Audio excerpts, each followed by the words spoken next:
Commander Vexthol stood in front of the huge screen in the command center. His 4 eyes stared at the strange readings that kept appearing on his monitors. For 20 years, he had watched the deep space sensors for the Zephyrian Empire.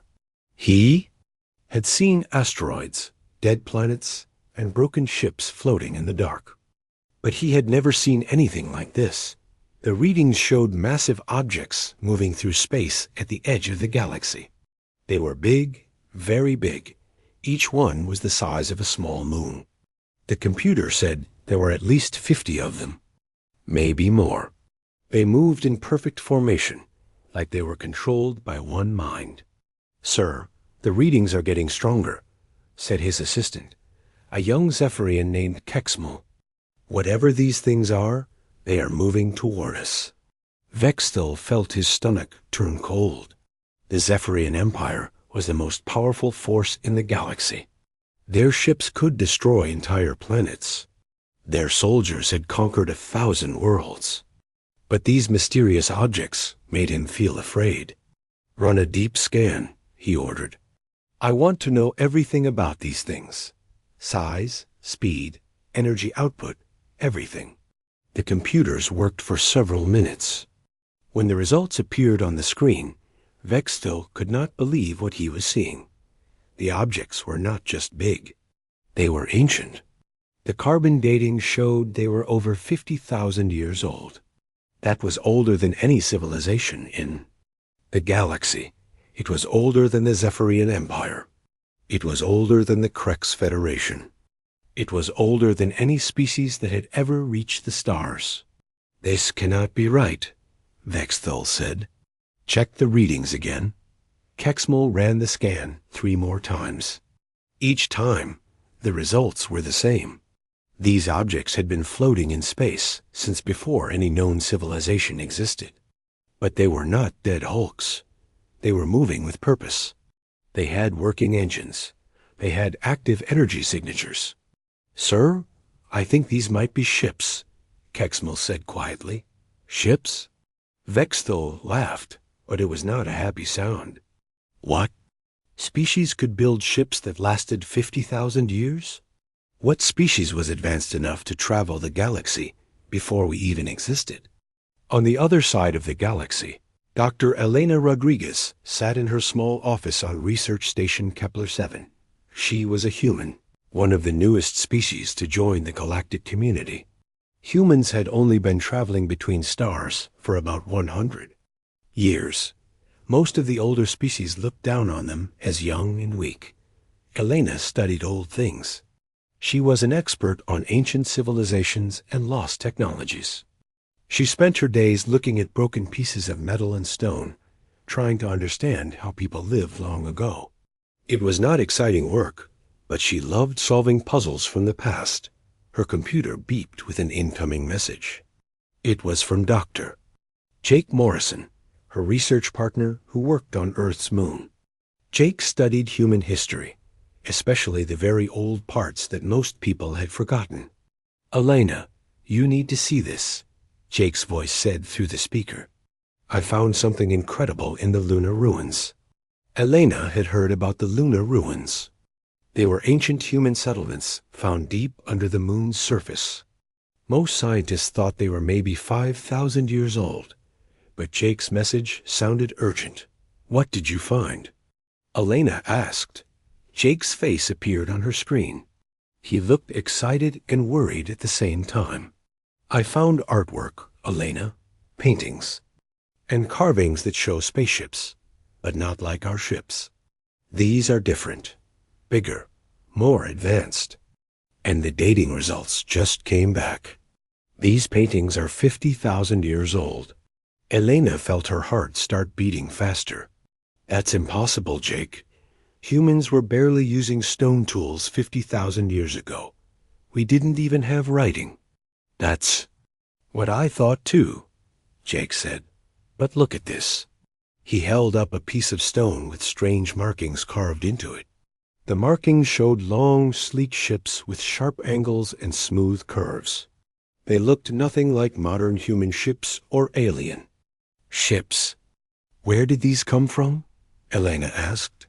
"The deepest part of the ruins," Jake said. "There's a whole chamber down there filled with these carvings. And Elena, there's something else.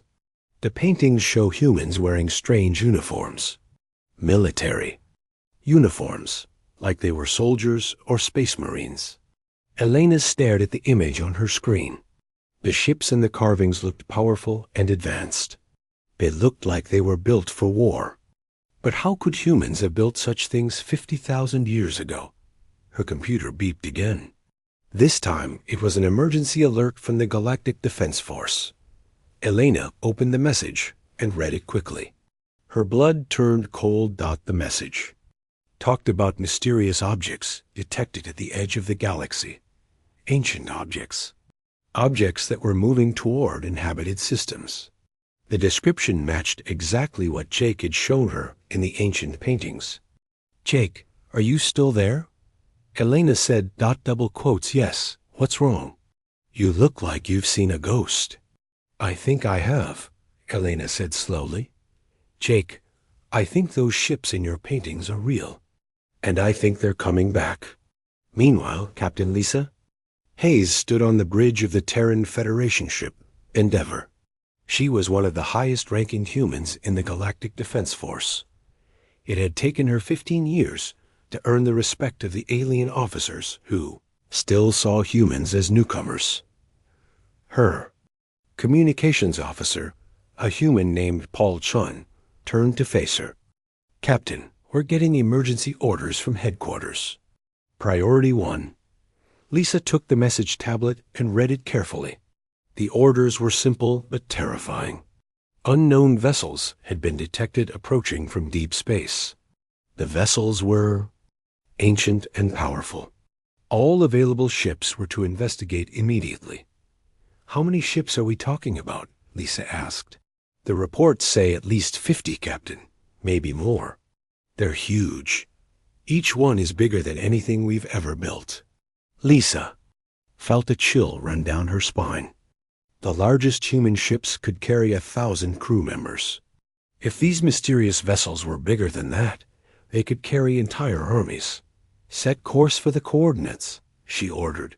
"Maximum speed." As the Endeavor jumped into hyperspace, Lisa wondered what they would find when they arrived. She had a bad feeling that whatever was coming would change everything for humans and aliens alike. Back on the research station, Elena was making connections that frightened her. She compared Jake's ancient artwork with every database she could access. The ship designs were unlike anything any known species had ever built, but they were clearly made by humans. The figures in the paintings were definitely human, even if they wore strange clothes and carried unknown weapons. She started thinking about human history. The official records said humans had always lived on Earth. They said human civilization was only a few thousand years old. They said humans were new to space travel and technology. But what if the official records were wrong? What if humans had been traveling the galaxy long before anyone remembered? What if these ancient ships were returning to find out what had happened to their home? Elena's hands shook as she typed a message to the Galactic Defense Force. She had to tell them what she had discovered. She had to warn them that these weren't alien invaders coming to attack the galaxy. These were humans coming home. The ancient fleet stopped at the edge of the Zephyrian home system like a wall of metal and death. 50 massive ships hung in space, each one dark and silent. They had traveled for 3 days without making any sound or sending any messages. Now they waited. Commander Vexthal stood in the main command center of the Zephyrian capital planet. Around him, the greatest military minds of the Empire tried to understand what they were facing. Every weapon in the system was ready to fire. Every shield was raised to maximum power. But deep inside, everyone knew it would not be enough. "Sir, we're detecting some kind of energy buildup," reported Lieutenant Zexar. "One of the ships is separating from the main group." On the main screen, they watched as a single ship broke away from the ancient fleet. It was smaller than the others, but still larger than any Zephyrian battleship. The ship moved slowly toward the planet, its hull reflecting the light of the system's twin suns. "All weapons, target that ship," Vexthol ordered. "If it makes any hostile move, destroy it." But as the ancient ship entered orbit around the planet, something impossible happened. Every weapon system in the Zephyrian fleet went dead. Laser cannons stopped working. Missile tubes would not open. Even the personal weapons carried by soldiers stopped functioning. "What's happening?" Vexthol shouted. "Why aren't our weapons working?" "I don't know, sir," Zexhar replied, his voice full of fear. "All weapon systems are showing complete failure. But our sensors say there's nothing wrong with them. They just won't fire." The ancient ship settled into a stable orbit above the planet's capital city. For several minutes, nothing happened. Then, slowly, a transmission began to come through. The voice that spoke was human, but the language was strange. It was like human speech, but older somehow, different. The universal translators worked hard to make sense of the words. "Children of Terra," the voice said, "we have returned to find what became of our home. We seek the inheritors of the first human empire. We demand to know why our great works have fallen to dust." Every person in the command center stared at the speakers. The voice was female, strong, and commanding. It spoke with the authority of someone used to being obeyed without question. "We are the Terran Expeditionary Force," the voice continued. "We left Earth in the year 2157 to prepare the galaxy for humanity's expansion. We have traveled far and built much. Now we return to find our children begging for scraps at the tables of species we once ruled." Admiral Rick Carter was the highest ranking human in the Galactic Defense Force. He had been in a meeting with alien commanders when the emergency call came. Now he stood in the Zephyrian command center, trying to understand what he was hearing. "That's impossible," Rick said quietly. "Humans didn't leave Earth until 2089. We have complete records of our space program. There was no expedition in 2157. The Zephyrian Emperor, a massive creature with 6 arms and golden scales, turned to look at Rick. "Admiral Carter, your people must explain this. Are these ships human or not?" Before Rick could answer, the transmission from the ancient ship changed. The air in the command center began to shimmer and glow. A figure began to form in the center of the room. It was a hologram, but more real than any hologram anyone had ever seen. The figure was a human woman wearing a military uniform that no one recognized. The uniform was white and gold with strange symbols on the shoulders. Her hair was pulled back in a tight bun, and her eyes were hard and cold. She looked around the room with the expression of someone who was very disappointed. "I am Fleet Admiral Maya Thompson of the Terran Expeditionary Force," she said. "I speak for the government of the First Terran Empire. We have returned to find our home and our people." Admiral Carter stepped forward. "Admiral Thompson, I'm Rick Carter of the Terran Federation. I need to tell you that there are no records of your expedition. Human space travel didn't begin until much later than 2157. Maya looked at Rick for a long moment. Her expression was sad and angry at the same time.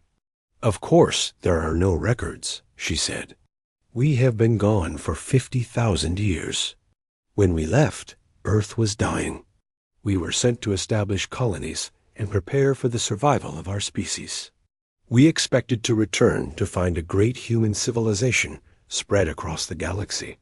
She turned to look at the alien commanders around the room. "Instead, we find humans serving as junior partners to species that should be bowing before them. We find our former colonies occupied by aliens who have forgotten their true heritage. We find our great works attributed to others." The Zephyrian Emperor spoke up. "You claim that humans once ruled this galaxy? That is impossible. The Zephyrian Empire has been the dominant power for over 30,000 years. Maya smiled, but it was not a pleasant smile. The Zephyrian Empire built its first cities on worlds that humans terraformed. Your ancient technology is based on machines that human engineers designed. Even your language contains words taken from human speech. The Emperor's scales changed from gold to deep red, a sign of anger. You lie. The Zephyrian people have always been the masters of this galaxy. Have you? Maya asked. She waved her hand, and the hologram display changed to show star charts. Let me show you the true history of this galaxy. The charts showed the galaxy as it had been 50,000 years ago. Thousands of stars were marked with human symbols. Trade routes connected distant worlds. Massive space stations orbited important planets. The entire galaxy was covered with signs of human civilization. We built an empire that stretched across 3 spiral arms, Maya said. We had colonies on 10,000 worlds. We created artificial suns to warm dead planets. We moved asteroids to build ring worlds around barren stars. We were the masters of space and time. Admiral Carter stared at the star charts. What happened? Why did it all disappear? Maya's expression became even more serious. We were at war. An enemy came from beyond our galaxy. They were called the Devourers, and they consumed everything in their path. Entire solar systems were destroyed. Billions of humans died fighting them. The hologram showed images of the war. Massive battles in space. Planets being destroyed. Ships fighting desperate battles against creatures that looked like living shadows. Earth was the final battleground, Maya continued. We fought them there for years. The planet was nearly destroyed. That's when the decision was made to send us away. We were given the best ships, the most advanced technology, and the mission to find new homes for humanity. But we won, Admiral. Carter said. Earth survived. Humans are still there. Maya nodded slowly. Yes, some humans survived, but not the ones who sent us away. The Earth you know was resettled by colonists who returned from the outer worlds. They had lost most of their technology and their history. They started over with almost nothing. The room was silent for several minutes. Everyone was trying to understand what they had just learned. The history of the galaxy was not what they had thought it was. Why have you returned now? Asked the Zephyrian Emperor. Maya's expression became grim. Because the Devourers are coming back. Our deep space sensors have detected them at the edge of the galaxy. They are more numerous than before, and they are heading this way. She looked around the room at all the faces staring at her. We spent 50,000 years preparing for their return. We built ships and weapons beyond anything you can imagine. We developed new technologies and new strategies. But we cannot fight them alone.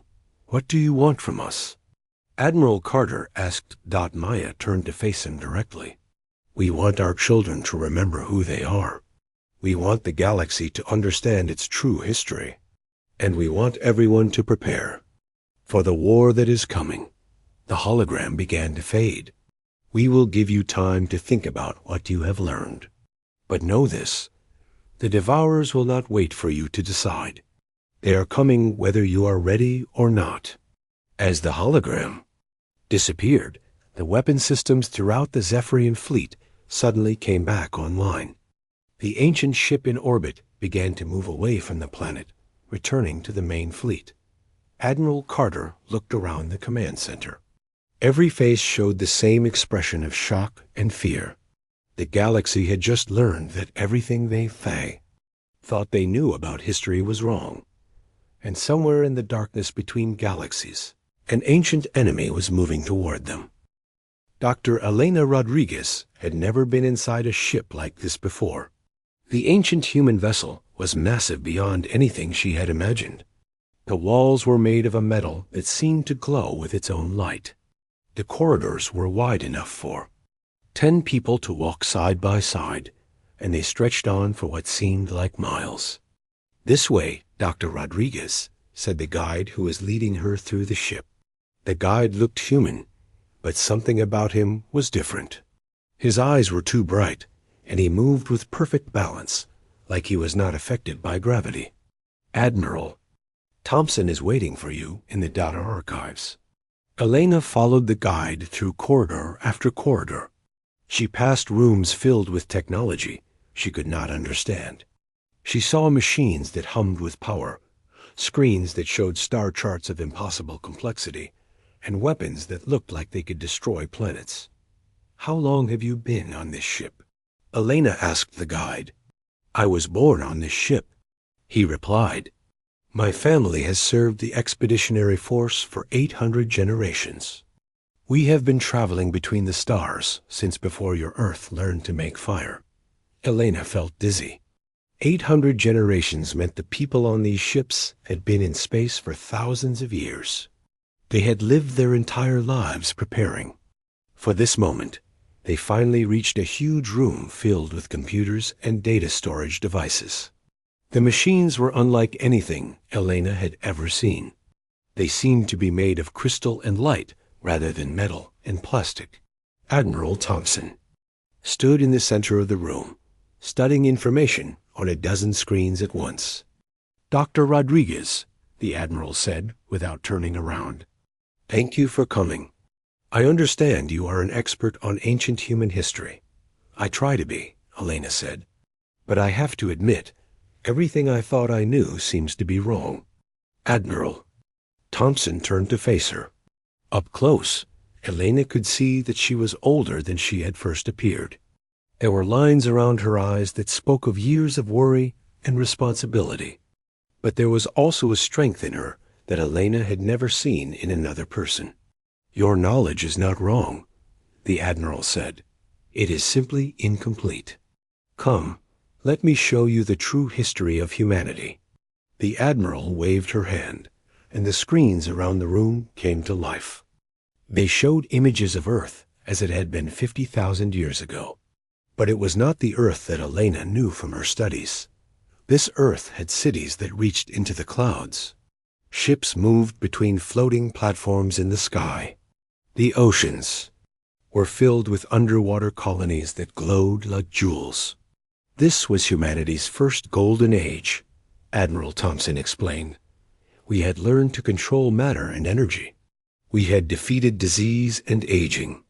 We had begun to spread to other worlds in our solar system. The images changed to show the solar system.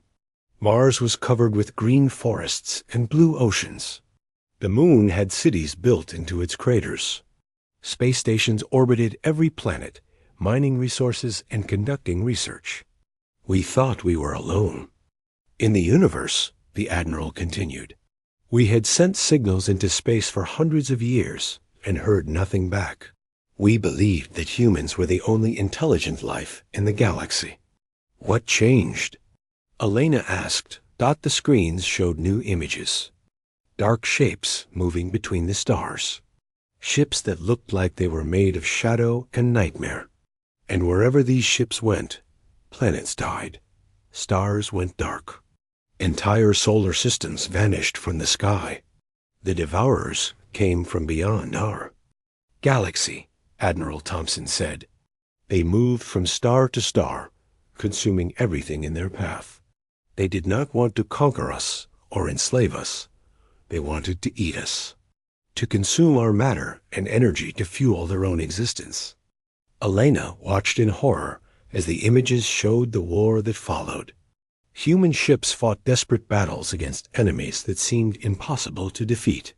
For every devourer ship destroyed, 10 more took its place. Human colonies were evacuated just ahead of the advancing darkness. The war lasted for 300 years, the Admiral said. We fought them with everything we had. We developed new weapons, new technologies, new strategies. We turned entire planets into fortresses. We built ships the size of moons. But we were losing. The screens showed Earth during the final years of the war.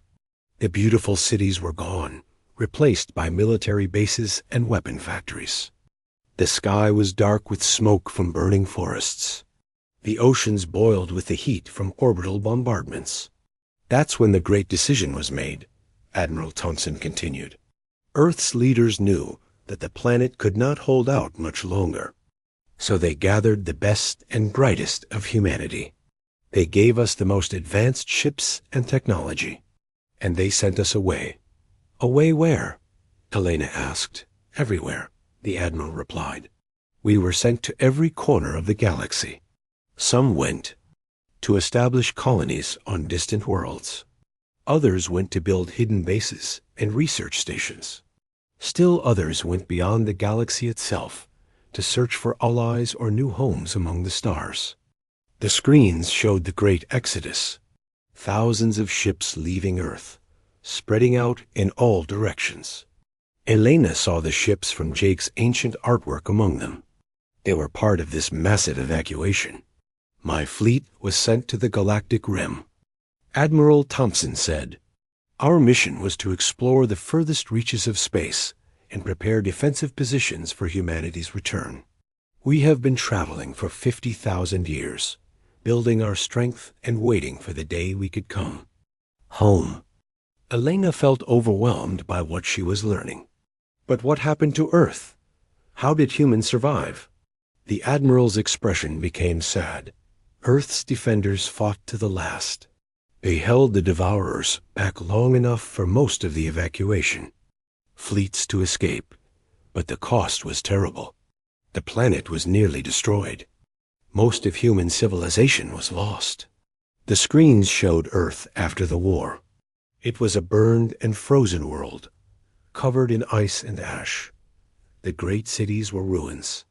The advanced technology was destroyed. Only small groups of humans survived in underground shelters and hidden bases.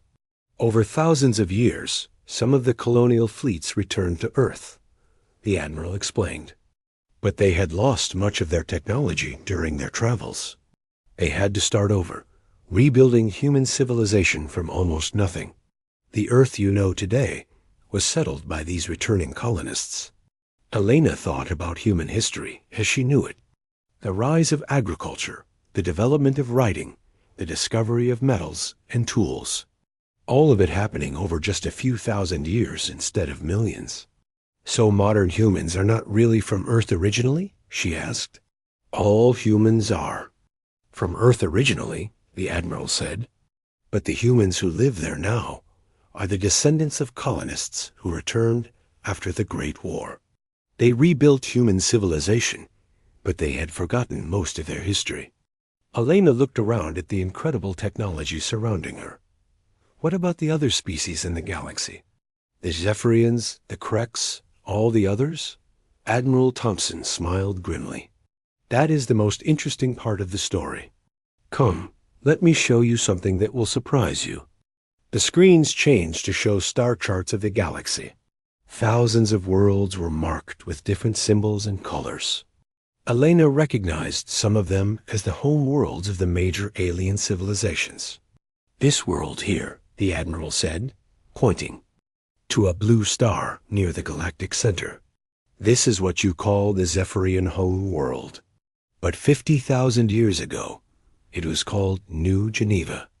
It was a human agricultural colony with a population of 50 million people. Elena stared at the chart. Are you saying the Zephyrians are living on a former human world? Not just living on it, the Admiral replied. They are descended from the humans who lived there. When the Devourers were defeated, many of the human colonies were cut off from Earth. Over thousands of years, they evolved and changed. Some adapted to their new environments. Some used genetic engineering to improve themselves. Some even transcended physical form entirely. The screens showed images of human colonists slowly changing over time. Some grew larger and stronger too. Survive on high-gravity worlds. Others developed new senses to navigate in the darkness of space. Still others learned to manipulate energy and matter with their minds. The Zephyrians, the Kreks, the Void Consortium, They are all descendants of human colonies, Admiral Thompson said. The entire galactic community is humanity's extended family. They have simply forgotten their origins. Elena felt like her head was spinning. Everything she thought she knew about the galaxy was wrong. Humans were not newcomers to space. They were the original inhabitants. Every major civilization in the galaxy had human roots. Why did they forget? She asked. The war with the Devourers was traumatic, the Admiral explained. Many colonies lost their historical records. Others chose to forget the painful memories of their lost home world. Over thousands of years, the truth became legend, and legend became myth, and myth was forgotten entirely. Elena looked at the star charts again. So when you say you want to restore the human empire, I mean exactly that, Admiral Thompson said firmly. These worlds belong to humanity. These people are our children, even if they have forgotten their heritage. It is time for them to remember who they are. But they won't want to remember, Elena said. They have their own governments, their own cultures, their own identities. They think of themselves as separate species. Admiral Thompson's expression hardened. They can think whatever they like. But the Devourers are returning. The Zephyrian Empire's greatest fleet had never lost a battle. 5,000 ships strong, it was the most powerful military force in the known galaxy. Each ship carried weapons that could crack planets and shields that could stop a star's energy. The fleet had conquered entire civilizations and brought peace to 100 worlds. It took Admiral Thompson's ancient human ships exactly 14 minutes to destroy them all. Admiral Rick Carter watched the battle from the bridge of his ship, the Endeavor. He had been ordered to observe and report back to the Galactic Defense Force. What he saw would give him nightmares for the rest of his life. The Zephyrian fleet moved in perfect formation toward the ancient human ships.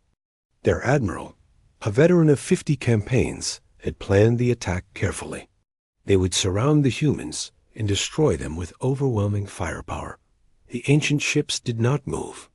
They hung in space like sleeping giants, waiting for the giants' attack to begin. Sir, the Zephyrians are opening fire, reported Paul Chun, Rick's communications officer. Thousands of energy beams and missiles streaked across space toward the human ships. The weapons were powerful enough to destroy entire cities. But when they reached the ancient vessels, something impossible happened. The attacks simply disappeared. The energy beams faded into nothing. The missiles vanished as if they had never existed. What just happened? Rick asked. I don't know, sir, Paul replied, his voice full of fear. Our sensors show the weapons fired correctly, but they never reached their targets. On the main screen, Rick watched as the ancient human ships finally began to move. They did not rush forward in attack formation. They moved slowly and deliberately, like teachers correcting misbehaving students. The first human ship extended what looked like a simple metal rod from its hull. The rod pointed toward the largest Zephyrian battleship. A beam of light, so thin it was almost invisible, stretched across the space between them. The Zephyrian battleship, a massive vessel that had served the Empire for 300 years, simply came apart. Not exploded, not destroyed. It came apart, piece by piece, like someone was carefully taking it apart with invisible tools. My God, Paul whispered. What kind of weapon is that? Rick had no answer. He watched in horror as the ancient ships moved through the Zephyrian fleet like sharks through a school of fish.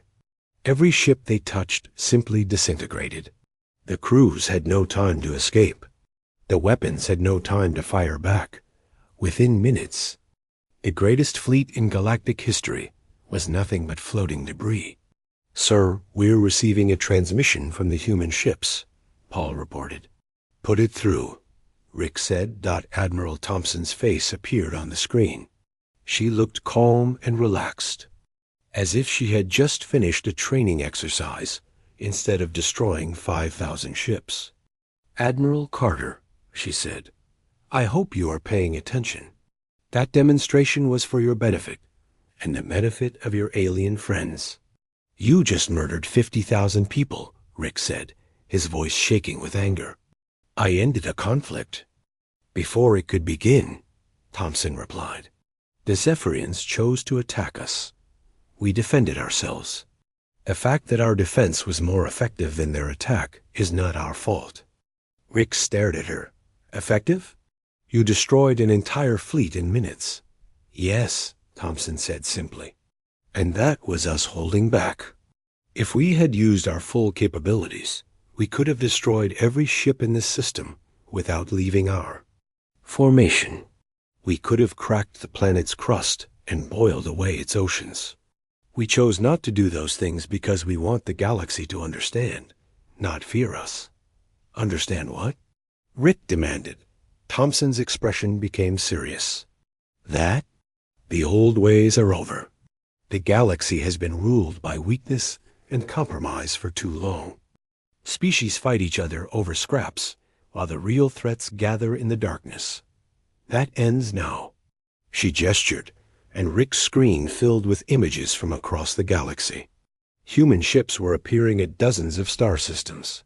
Some were negotiating with local governments.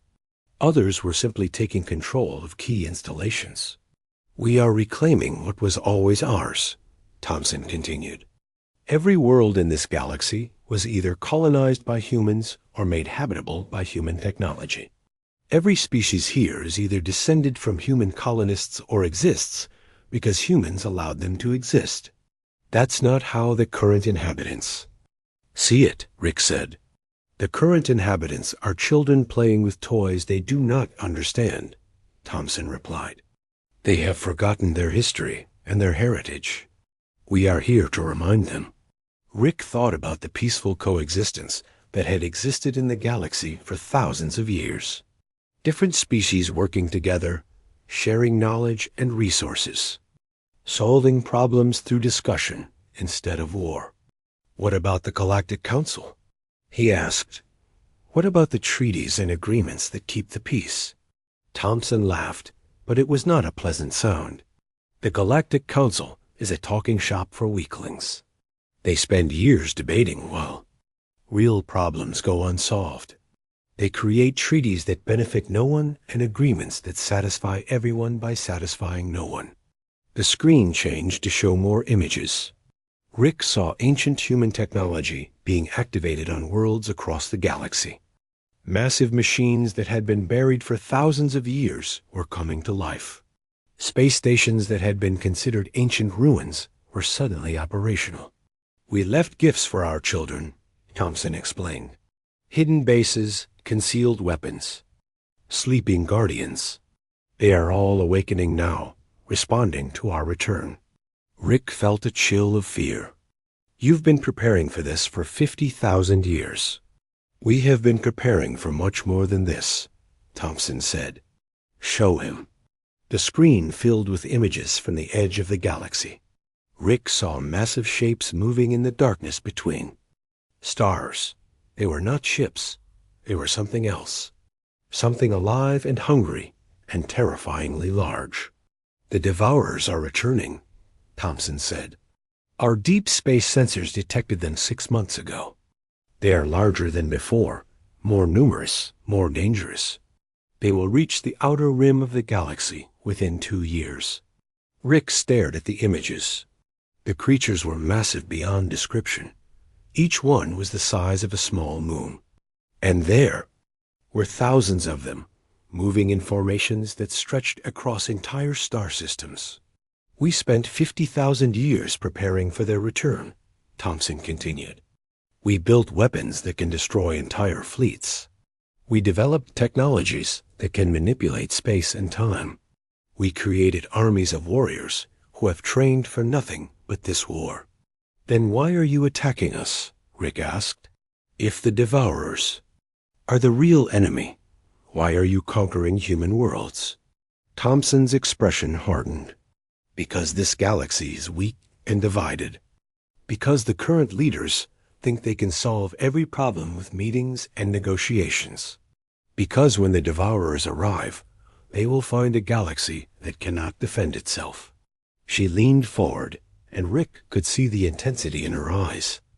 We are not attacking anyone, Admiral Carter. We are saving everyone, whether they want to be saved or not. The transmission ended, leaving Rick alone with his thoughts. Around him, his crew worked quietly, trying to make sense of what they had witnessed. The balance of power in the galaxy had just shifted completely. Humanity was no longer the newest member of the galactic community. They were its masters, whether anyone liked it or not. Meanwhile, on Research Station Kepler-7, Dr. Elena Rodriguez was making a discovery that would change everything she thought she knew about the human species. She had been studying blood samples from humans across the galaxy when she noticed something strange. The DNA patterns were not what she expected. There were extra sequences, dormant genetic codes that should not exist in normal human biology. Jake, you need to see this, she called. To her partner, who was working at another station. Dr. Jake Morrison looked at the genetic data Elena had assembled. What am I looking at? Human DNA from people all over the galaxy, Elena replied. But look at these sequences here. They're not natural. They were added artificially. Jake studied the data more carefully. Are you saying someone modified human? Genetics? Not just modified, Elena said. Improved. These genetic markers are incredibly sophisticated. They're designed to activate under specific conditions. Jake looked confused. What kind of conditions? Before Elena could answer, her computer beeped with an incoming priority message. It was from Earth's main medical research center. The message was urgent and disturbing. Elena, we're seeing something incredible here, said Dr. Susan Wright, the head of the research center. Humans all over Earth are experiencing sudden changes. Increased intelligence, enhanced physical abilities, improved reflexes. It started about 6 hours ago, right around the time those ancient ships appeared. Elena felt her blood turn cold. The genetic markers, she whispered. What? Jake asked. The dormant genetic sequences I found, Elena explained. They're activating. The presence of the ancient fleet is somehow triggering changes in modern human DNA. Reports started coming in from across the galaxy. Human workers were suddenly solving problems that had puzzled them for years. Human soldiers were moving faster and thinking clearer than ever before. Human scientists were making breakthrough discoveries in fields they had barely understood the day before. It's like the ancient humans left sleeping instructions in our genes, Elena said. Instructions that would wake up when they returned. Jake stared at the genetic data. But the Galactic Council had never seen anything like it. Representatives from every major civilization in the galaxy had gathered on the neutral station at Proxima Point, but this was not a normal meeting. Half the delegates were there by choice. The other half were there because Admiral Thompson's ships had delivered them personally. Admiral Rick Carter sat at the human delegation table, but he felt like a stranger in his own species meeting. To his left sat representatives of the modern Terran Federation, the government that had ruled human space for the past century. To his right sat Admiral Thompson and her officers from the ancient Expeditionary Force. The two groups of humans could not have been more different. The Federation representatives wore simple uniforms and spoke quietly among themselves. Admiral Thompson's people wore elaborate ceremonial armor and moved with the confidence of those who had never known defeat. This gathering will come to order, announced the Zephyrian Emperor, though his voice shook as he spoke. The destruction of his fleet had broken something inside him. The proud ruler who had once commanded respect across the galaxy now looked like a frightened old creature. Admiral Thompson stood up slowly. When she spoke, her voice carried to every corner of the massive chamber without any amplification. Leaders of the galaxy, she began. You have gathered here because your civilizations face a choice. You can unite under the leadership of those who have spent 50,000 years preparing for the coming war. Or you can face extinction alone. The Krex delegate, a massive warrior named General Torvak, slammed his fist on the table. We will not bow to human tyranny.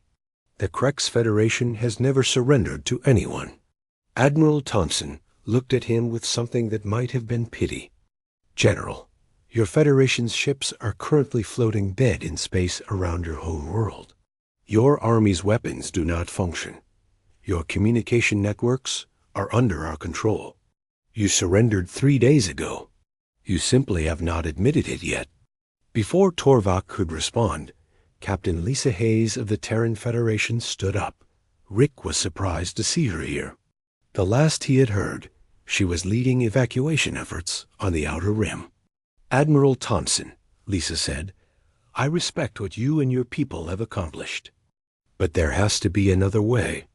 The galaxy achieved peace through cooperation and mutual respect. We can face this threat the same way.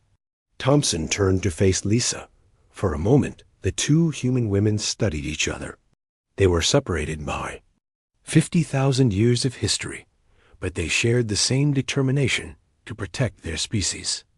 Captain Hayes, Thompson said, how many Devourer ships did your peaceful galaxy defeat in the last war? That's not the point, Lisa replied. We didn't have to face them because you and your people drove them away. We drove them away by becoming stronger than they were, Thompson said. By building weapons they could not match and developing strategies they could not counter. By accepting that sometimes survival requires sacrifice. Dr. Elena Rodriguez had been granted permission to speak at the council meeting. She stood up. From the observer section, her heart pounding with nervousness. Admiral Thompson, Elena said, I've been studying the genetic changes happening across the galaxy. Every species with human ancestry is developing new abilities. But there's something else. The changes are not just making people stronger or smarter. They're making them more connected to each other. Thompson frowned. Explain. Elena activated a holographic display that showed brain scans from across the galaxy. Humans, Zephyrians, Krex, even some members of the Void Consortium are developing what can only be described as psychic links. They're starting to share thoughts and emotions at a distance. The chamber erupted in surprised voices. The idea of mental connections between different species was beyond what most civilizations had thought possible. It's like the genetic modifications you left behind were designed to create a telepathic network, Elena continued. A way for the entire galaxy to work together as one mind. Admiral Thompson stared at the brain scans. For the first time since her arrival, she looked uncertain. That was not part of our mission parameters. Dr. Jake Morrison, who had been working with Elena, stood up to support her findings. Admiral, I think your predecessors knew something you don't. The genetic modifications were not just about making individuals stronger. They were about making the entire galactic community into a single organism. Thompson was quiet for several long moments. Around the chamber, the delegates watched as the most powerful human in the galaxy struggled with information that challenged everything she believed. Even if that were true, Thompson finally said, it changes nothing. The galaxy still needs unified military command. It still needs strong leadership to face the Devourers. But what if it doesn't? Captain Hayes asked. What if the genetic changes are giving us something better than military command? What if they're giving us perfect coordination? Before Thompson could respond, alarms began sounding throughout the station. Emergency lights flashed as the station's defensive systems activated. Report, shouted the Zephyrian Emperor. Devourer scouts have been detected at the Galactic Rim, announced the station commander. They're 18 months ahead of schedule. Long-range sensors show at least 50 ships moving toward the outer colonies. The chamber fell silent. Everyone had known this moment come, but no one had expected it so soon. Admiral Thompson's expression hardened. All fleets will move to intercept immediately. This council is over. Wait, Captain Hayes said. Admiral, give us a chance to try it our way first. Your way? Thompson asked. Let the genetic network develop, Hayes explained. Let the different species work together as partners instead of subjects. If Elena is right about the psychic connections, we might be able to coordinate our response better than any military command structure ever could. Thompson looked around the chamber at all the faces staring at her. These were the leaders of civilizations that had existed for thousands of years. They had built great works and achieved wonders. But they had also fought endless wars and wasted countless resources on conflicts that benefited no one. You have 72 hours, Thompson said finally. If the outer colonies fall to the Devourer Scouts, we do this my way. The next 3 days were unlike anything in galactic history. As the psychic network continued to develop, beings across the galaxy found themselves working together in ways they had never imagined. Cepharian engineers shared design ideas directly with Krex mechanics. Human scientists found their thoughts merging with Void Consortium energy beings. Captain Hayes took command of the combined fleet, moving to intercept the Devourer Scouts.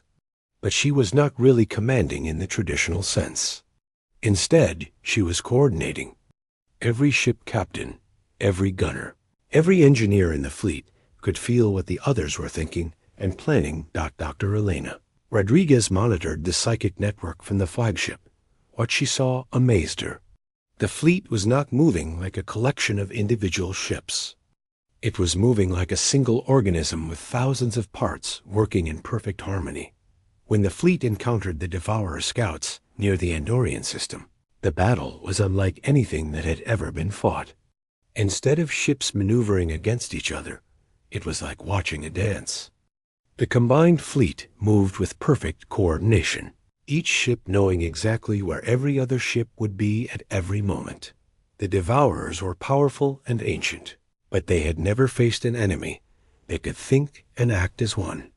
Their advantage had always been their individual superiority over smaller, uncoordinated forces. Against a galaxy that fought as a single mind, they were helpless. All 50 Devourer scout ships were destroyed without the loss of a single galactic vessel. Admiral Thompson watched the battle reports from her flagship.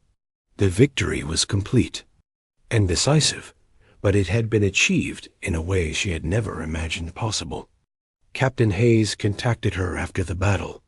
Admiral, I think we found our third option. What do you mean? Thompson asked. We don't need to choose between your empire or our democracy, Hayes explained. The genetic network is giving us something new. Something that combines the efficiency of unified command with the creativity of free cooperation. Thompson looked at the reports from the battle. The fleet had performed beyond what she would have thought possible. But more than that, she could feel the psychic network beginning to include her own people. The ancient humans were becoming part of the galactic community instead of standing apart from it. The main Devourer fleet will arrive in 16 months, Thompson said. They will be much larger and more dangerous than the Scouts. Then we have 16 months to perfect our new way of fighting, Hayes replied. 16 months to turn the entire galaxy into a single coordinated defense force. Thompson nodded slowly. Very well, Captain, but I want to make one thing clear. When the real battle comes, we use every advantage we have. Ancient technology, modern innovation, and this new psychic network. We do whatever it takes to win. Agreed, Hayes said. But we do it together. All of us, as equals. Over the following months, the galaxy transformed in ways no one had predicted. The psychic network continued to grow and develop. Ancient human technology was shared freely with all species. New ships were built that combined the best elements of every civilization's engineering. Dr. Elena Rodriguez